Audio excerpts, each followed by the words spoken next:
తాకట్లో ఉన్న బంగారాన్ని విడిపించి ఆ రోజున మార్కెట్ ధర కట్టి మిగిలిన డబ్బును మీకు అందిస్తుంది కొమ్మూరి గోల్డ్. మీరు పూర్తిగా జబర్దస్త్ నుంచి ఈ షార్ట్ ఫిల్మో లేకపోతే సాంగ్స్, అది కూడా ఫోక్ సాంగ్స్ ఎందుకని చూస్ చేసుకుంటున్నారు? అట్లేం లేదండి. బేసిక్గా అది ఎప్పుడు ఉంటుంది.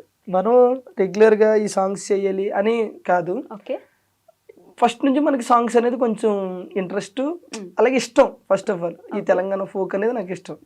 బేసిక్గా నాది ఆంధ్ర, నాకు తెలంగాణ ఫోక్ అంటే ఇష్టం. ఓకే, ఓకేగా తెలంగాణ అమ్మాయి అన్న కూడా ఇష్టమే.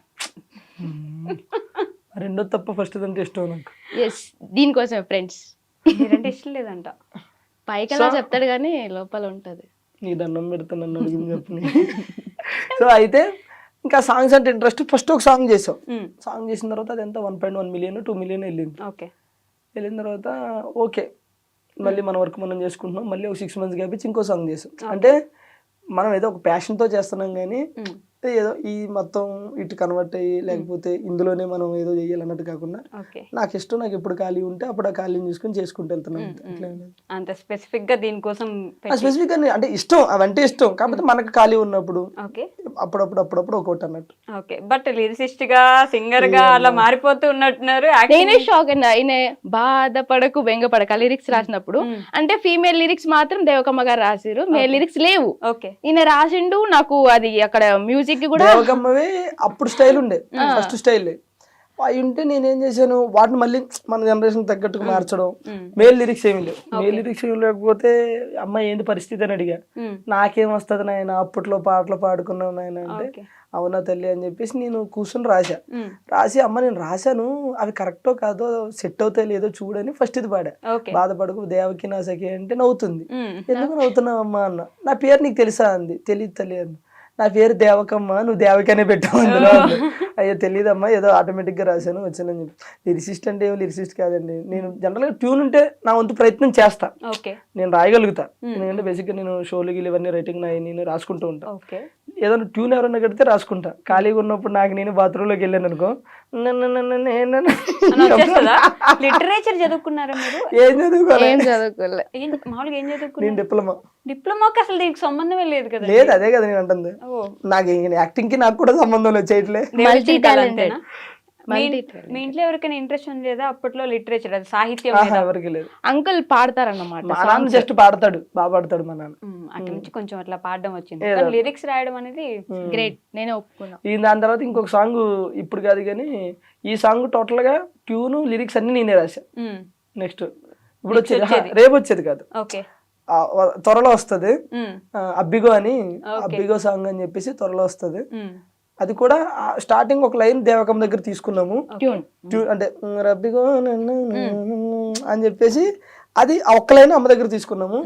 దానికి ముందు మొత్తం స్టార్ట్ నుంచి ఎండ్ వరకు నేను ట్యూన్ అనుకుని నేనే లిరిక్స్ రాసి, రాసినవి ఒక 3 songs ఉన్నాయి. అవి యుద్ధం చేయబోతున్నాయి నెక్స్ట్. అది త్వరలో, అంటే జనాలు ఎంతవరకు యాక్సెప్ట్ చేస్తారని చూడాలి. ఒకటైతే ఒక్క సాంగ్ ఉంది, ఆ సాంగ్ అయితే అందరికీ నచ్చుతుంది. ఐ థింక్ మీ అమ్మాయిలకి నచ్చకపోవచ్చు, ఎందుకంటే అది మీ మీదే రాసి ఆపోజిట్ గా. అమ్మాయిలు ఎట్లా మోసం చేస్తారండి? ఇంకా అది చెప్తే కదా యాక్సెప్ట్ చేయడానికి. నాకు చెప్పలేదు. అది ప్రేమ అంటే అది కదా, ఇది పిచ్చోళ్ళు రేపు పోరలు అంటే పూర్తిగా చెప్పలేదు, జస్ట్ పల్లె వరకు ఉంటది కదా, అది చెప్పారు. సో ఆ సాంగ్ అయితే జనాలందరికీ నచ్చుతుంది నేను అనుకుంటున్నాను. అబ్బాయిలందరికీ నచ్చుద్దని చెప్పాలి మీరు. నాకు తెలిసి మీరు కూడా కనెక్ట్ అవుతారు, మీరు చేసే ఉంటాయి అందులో. జనరల్ గా సీరియస్ గా మీరు చేసి అది వద్దులే, ఇంకా సీరియస్ గా మీరు చేసే ఉంటాయి అన్నమాట. అలా అందరి మీద అందరు అమ్మాయిలు చేయరు అబ్బా, కొందరు జెన్యూన్ గా ఉంటారు. అలాగని అందరు అబ్బాయిలు పర్ఫెక్ట్ గా ఉంటారు. ఓకేనా? ఒక 2 లైన్లు పడతా సాంగ్, మీరు కనెక్ట్ అవుతారు చూడండి. ఒక అబ్బాయి అంటే సాంగ్ లోనే డార్లింగ్ రీఛార్జ్ చేసి వచ్చిందా అని అనగానే అమ్మాయి లవ్ యూ డార్లింగ్ అనగా నేను పడిపోతాడు. అట్లా పడిపోగానే రీఛార్జ్ చేసేది ఒకడో మామ, సొల్లేయడానికి ఇంకొకడో మామ, డేటింగ్లు డ్రాపింగ్లు ఒకడో మామ, బీటింగ్లు డేటింగ్లు ఇంకొకడో, వద్దొద్దురా ఈ ప్రేమలొద్దురా, వద్దొద్దురా ఈ ప్రేమలొద్దురా, ఈ టైప్ లో ఉంటది అన్నమాట. సో కాబట్టి జనరల్ గా లేడీస్ ఏం చేస్తారో అవన్నీ అందులో ఉంటాయి. అబ్బాయిలందరూ మంచి పద్ధతులు, సాంప్రదాయాన్ని శుద్ధ పూసలా కాకపోవచ్చు కానీ పూసలు మేము పూసలు అమ్ముకునేటోళ్ళమా? అది నేను చెప్పాల్సిన అవసరం లేదు, నేను చూస్తే అర్థమవుతుంది.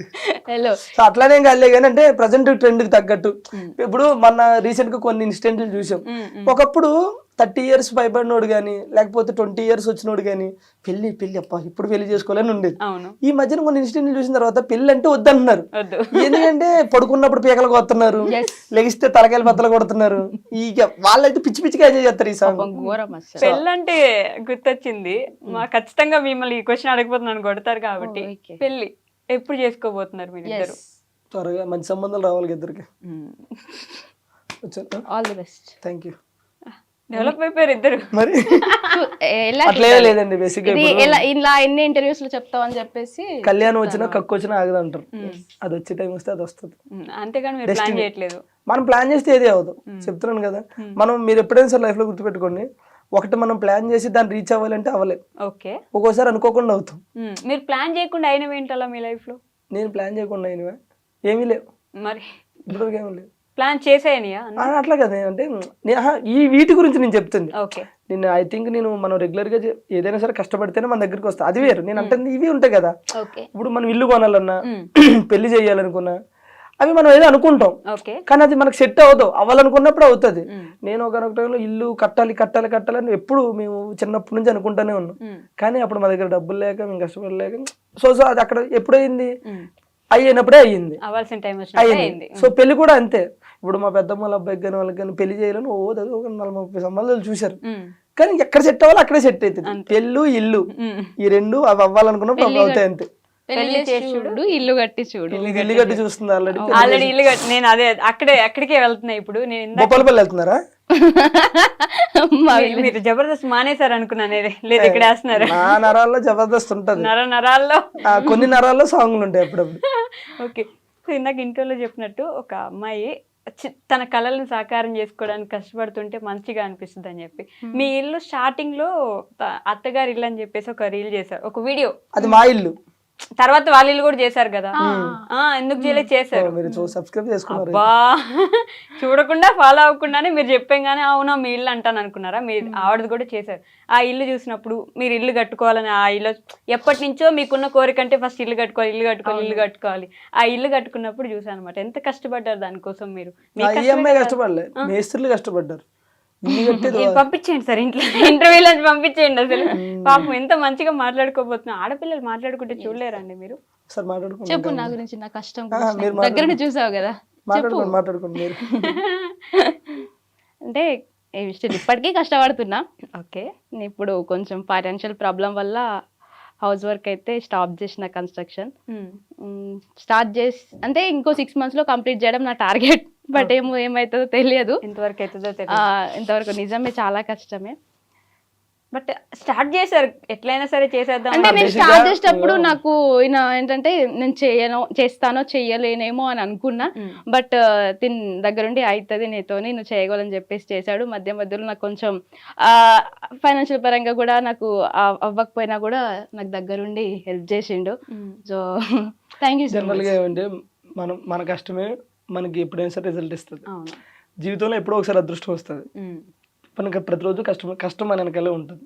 సో దానికి అదృష్టం ఇల్లు రూపంలో వచ్చింది. బట్ నేను చెప్తున్నా కదా, మా జబర్దస్త్ మొత్తంలో అంటే మా బ్యాచ్లో, నేను మన ఈ బ్యాచ్లో అందరికంటే పెద్ద ఇల్లు ఎవరిదంటే దీనిదే. తెలిసి తెలియక అయిపోయింది, అది నాకు క్లారిటీ లేదు ఫస్ట్ ఆఫ్ ఆల్. ఓకే, అంత పెద్ద ఇల్లు బేసిక్ గా మావన్నీ అంటే 2 double bedroom అట్లా అయితే వీళ్ళు 3 bedroom. ఓకే. సో తన కష్టం రీచ్ అవుతుంది. సో ప్రజెంట్ వెళ్ళేదారిలో అడ్డంకులు వస్తుంటాయి, చిన్న ఫైనాన్షియల్ ప్రాబ్లం, అవి కూడా సర్దుకుంటే అయిపోతాయి, ఏం లేదు అయిపోతాయి అంతే. బట్ బాగానే కష్టపడి సంపాదించి కడుతున్నారు మొత్తానికి. ఏం చెప్తున్నా, పాపం కష్టాన్ని ఒకటే నమ్ముకుంటుంది అన్నమాట ప్రతిరోజు. అంటే సంపాదించాలంటే ఎలా అయినా సంపాదించచ్చు ఈ రోజుల్లో, అది మాత్రం. కాకపోతే పాపం తను యూట్యూబ్ అవి చేసుకుంటూ ప్రమోషన్లు చేసుకుంటూ కొన్ని ఈవెంట్లు వచ్చినా సరే తనకు కంఫర్ట్ లేకపోతే వెళ్ళదు. కొన్ని ప్రమోషన్లు వచ్చినా సరే అవి కంఫర్ట్ లేకపోతే పోతుంది. ఓకే. అంటే నాకు నీడ్ ఉంది, వెళ్తే ఏమవుతుంది చేస్తే ఏమవుతుంది అనే టైప్ కాదు. ఈ రోజు కాబట్టి ఇల్లు రేపు కట్టొచ్చు. మన ఏమంటారో ఆ సెల్ఫ్ రెస్పెక్ట్ అనేది ఒకటి ఉంటుంది, దాన్ని పోగొట్టుకోవద్దు, ఆ మనసును చంపుకొని వెళ్ళొద్దు అనే టైప్ మాట. సో అందుకని కష్టపడుతూ ఉంటాను. అదే వస్తుంది అది కూడా అది కూడా కంపెనీ చూసి మీరు నేర్చుకున్నారే ఏంటి అలానే అనుకోండి. కాదండి, మీరు ఐ థింక్ శ్రీదేవి డ్రామా కంపెనీలో అనుకుంటా నా యాక్టింగ్ కెరీర్ నేను ఆపుకోవాల్సి వచ్చింది కొన్ని రోజులు అని అన్నారు అప్పుడు. నాకు ఇంకా గుర్తుంది. నాకు అదొక్క క్వశ్చన్ కి ఆన్సర్ కావాలి, ఎందుకని? మీరు ఇంటర్వ్యూకి వచ్చే ముందు అన్ని చూస్తారా లేకపోతే ముందు నుంచి అన్ని నేను చూస్తున్నా? అప్పటి నుంచి ఫాలో అవుతాను కాబట్టి గుర్తుంటాయి, ఇప్పటికిప్పుడు చూస్తే గుర్తుండవు కదా అన్ని. గుర్తుండవు కానీ ఎందుకు నాకు నమ్మకం రావట్లేదు దొరా. నమ్మకపోతే నేనేం చేయను. చాలా పోనీ ఎక్కడ ఏం చెప్పారు చెప్పుంటారా మీరు అప్పటి నుంచి? ఎలా అయితే మీరు నా వెనకాలే తిరుగుతుంటున్నారు, నేను ఏం చేసినా చెప్పేటట్టున్నారు ఇప్పుడు. మీకు తెలియకుండా ఏం చేస్తున్నారు చూసుకోండి. మనకు అన్ని తెలుసు. చాలా మంది అనుకుంటారు పాపం రాజు వల్ల అని. అసలు రాజు వల్ల అయితే కాదు. నేను ఆగిపోవాల్సి వచ్చింది కొన్ని పరిస్థితుల వల్ల. అంటే అది చెప్పవచ్చు చెప్పకూడదు నాకు తెలియదు, బట్ టైం వచ్చినప్పుడు చెప్తాను అంతే. అంటే చాలా పెద్ద రీజన్. పెద్ద రీజన్. సరే ఏడవకండి మీరు ఇప్పుడు. ఏడవట్లేదు, ఆవులంత వస్తుంది. నాకే తెలియదు రీజన్, ఆగిపోవాల్సి వచ్చింది అంతే. ఇదేంటి మళ్ళీ? అలానే ఉంటది. మీకే బట్ ఈయన ఎప్పుడు నేను తన టీంలో చేయడం ఇష్టం, తనకి చాలా ట్రై చేసిండు బట్ అవ్వలేదు. సో లైట్ అంతే. ఓకే, మనకి అది కాకపోతే ఇంకొకటి అంతే. అలా సెట్ అవుతూ వచ్చింది. నిజంగానే దేవుడు రాసి పెట్టినట్టున్నాడు కదా మీకు అట్లా. అది కాకపోతే సాంగ్స్ చేసుకో, సాంగ్ కాకపోతే ప్రమోషన్స్ చేసుకో, ప్రమోషన్ కాకపోతే ఇంకోటి చేసుకో అని చెప్పేసి ప్రమోషన్స్ బాగా చేస్తున్నట్టున్నారు. కష్టపడే తత్వం ఉండాలి కానీ ఎక్కడైనా బతకొచ్చు. ఓకే, నేను అడిగిన దానికి ఆన్సర్ చెప్పు. ప్రమోషన్స్ బాగా ఏమి ఉండదండి, ఏ వస్తే చేస్తాం అంతే. మేము ఎక్కువ యాక్టివ్గా ఉన్నాం సోషల్ మీడియాలో. ఒకవేళ ఉంటే మంచిగా వస్తాయి ప్రమోషన్స్. అట్లా లేదు, యాక్టివ్ బాగానే ఉంటాయి. అదే కదా, మనం 1 వీక్ ఉంటే తర్వాత మళ్ళీ గ్యాప్ తీసుకుంటాం మళ్ళీ. యూట్యూబ్ లో మీరు ఎంత కాన్స్టెంట్ గా ఎంత కంటిన్యూస్ గా వీడియోస్ పెడతారో తెలుసా? వామ్మో, నేను పెట్టట్లేదు ఈ మధ్య. నిన్న కూడా పెట్టినారు మిస్ యూ రాజు అని. అదే వీడియోస్ చేసుకున్నావు అయితే నువ్వు. ఇప్పుడు ఈ మధ్య పెట్టట్లే, పాపం ఫ్యాన్స్ కూడా ఫీల్ అవుతారు. అంటే నాకు ఉన్నారు కొంతమంది ఫ్యాన్స్ నన్నుగా ఇష్టపడే వాళ్ళు. అది దేవుడిచ్చిన. అట్లే సోషల్ మీడియాలో మీరు అన్నట్టు యాక్టివ్ గానే ఉంటాం కానీ ప్రమోషన్స్ అనేవి వచ్చినాయి చేస్తాం అంతే. కొన్ని కంఫర్ట్ లేకపోతే చెయ్యి. ఓకే, ఈ మధ్యలో ఎవరో అవి ఇవి అని అన్నా సరే నేను నాకు ఒప్పుకొని కొన్ని వస్తున్నాయా మీకు ఈ ప్రమోషన్లు కూడా? మనల్ని మూసేపిచ్చే ప్రమోషన్లు ఏమైనా వస్తున్నాయా? వచ్చినాయి. నాకైతే దగ్గరగా ఒక 5-6 వచ్చినాయి. అందులో ఒక 10-11 సార్లు పెట్టాడు. దీని గురించి చెప్తారా అని చెప్పేసి ఆ పేరు చెప్పకూడదు కానీ అది నేను చేయనండి అని చెప్పి. ఓకే,